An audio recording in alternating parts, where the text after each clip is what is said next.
যুবক, তুমি তোমার বন্ধুর উৎসবে যাও, এতে আমি কিছু বলি না। আমার যদি এরকম বন্ধু থাকে তার উৎসবে আমিও যাব। কিন্তু যুবক, তোমার বন্ধুর উৎসব যদি, তোমার বন্ধুর আনন্দ যদি তার ইবাদত কেন্দ্রিক হয়, তবে তুমি ভয় পাও তোমার রবকে। তোমার রব বলছে, ইন্নাল্লাহা লা ইয়াগফিরু আন ইউশরাকা বিহি ওয়া ইয়াগফিরু মা দুনা যালিকা লিমান ইয়াশা ওয়া মান ইউশরিক বিল্লাহ ফাকাদ ইফতারা ইসমান আযীমা। শোনো যুবক, তুমি যে তোমার বন্ধুর ইবাদতে যাচ্ছ অথচ আনন্দ মনে করছো।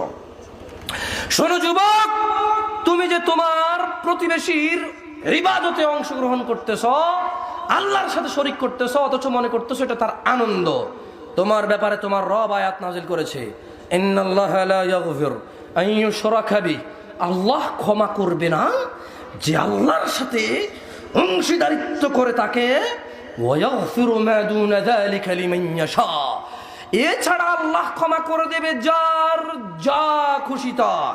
ওয়া মান ইউশরিক বিল্লাহ, যে আল্লাহর সাথে শিরিক করলো, ফাকাদ ইফতারা ইসমান আযীমা, সে মহা অন্যায় রটনা করলো।